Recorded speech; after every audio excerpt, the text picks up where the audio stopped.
ఉదయం 11 గంటలకు నిరుద్యోగ కవాతు నిర్వహించబడుతుంది. ఎవరి అధ్యక్షతన అంటే కేవలం నిరుద్యోగులు. ఇక్కడ నిరుద్యోగులు మాత్రమే. ఇప్పుడు ఇంకో విషయం చెప్పదలుచుకున్నా, నిన్న పాలమూరు జిల్లాలో ముఖ్యమంత్రి గారు విద్యాశాఖ మంత్రిగా వెళ్ళి త్రిబుల్ ఐటీ ఓపెనింగ్ చేసి శంకుస్థాపన చేసి అక్కడ విద్యార్థులతో ముఖాముఖి నిర్వహించుకున్నారు. దయచేసి మీరు నిజంగా చిత్తశుద్ధి ఉంటే, ఏమాత్రమన్నా సిగ్గు శరం, మేము గెలిపించిన విశ్వాసం మీకేమన్నా ఉంటే మీరు కూడా నిరుద్యోగులతో ఒక ముఖాముఖి ఏర్పాటు చేయండి. ఎందుకు మరి విద్యార్థులతో పోయి ఏమీ తెలియని చిన్న పిల్లలతోనో ముందల కూర్చోబెట్టి ముచ్చట చెప్పుకుంటూ కూర్చున్నారు. అదేదో మాతో కూడా పెట్టండి. మేమన్నా కొడతామా తిడతామా? ఇన్ని సంవత్సరాలు గడుస్తుంది, మరి నిరుద్యోగులతో ముఖాముఖి ఎందుకు అవ్వలేదు? మా వల్ల పదవులు పొందిన నాయకులు ఈరోజు మౌనం ఎందుకు వహిస్తున్నారు? మీరు మా తరపు నుంచే పదవులు పొందిరు కదా. మీరు ఒకరు ఫిబ్రవరిలో అంటారు, ఒకరు జూన్లో అంటారు, ఒకరు ఏప్రిల్లో అంటారు, ఒకరు మార్చిలో అంటారు. అసలు మీకే కరెక్ట్ ఆన్సర్ లేదు.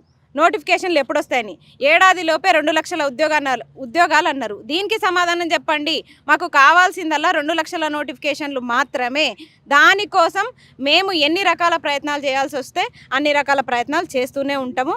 అందులో భాగంగానే ఈ నిరుద్యోగుల కవాతుకి ప్రతి జిల్లాల నుంచి, ప్రతి ఇంటి నుంచి ప్రతి నిరుద్యోగి కూడా వచ్చి విజయవంతం చేయాలి. కేవలం ఈ నిరుద్యోగ కవాతు అనేది రాజకీయ నాయకుల గుండెల్లో గుబులు పుట్టించాలి.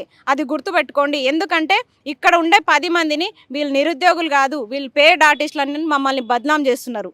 మీ తరపు నుంచి మేము ఎన్ని మాటలు పడడానికైనా సిద్ధమే. మీతో పాటు మేము కూడా ఉద్యోగాల్లో భాగం కాబట్టి, ఉద్యోగస్తులుగా అవ్వాలనుకుంటున్నాం కాబట్టే మేము కూడా ఎన్ని మాటలన్నా ఈరోజు పడుతున్నాం. ఎందుకు? నోటిఫికేషన్ల కోసమే, కేవలం నోటిఫికేషన్ల కోసమే. దయచేసి ప్రతి నిరుద్యోగి కూడా గుర్తించుకోండి.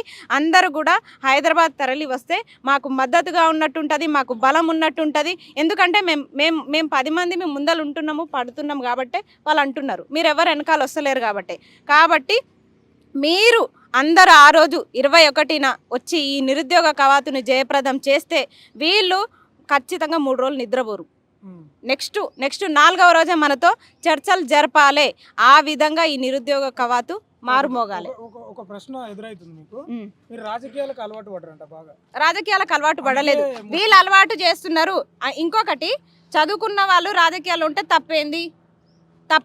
మరి మా కండవ మేమెందుకు కప్పుకుంటాము?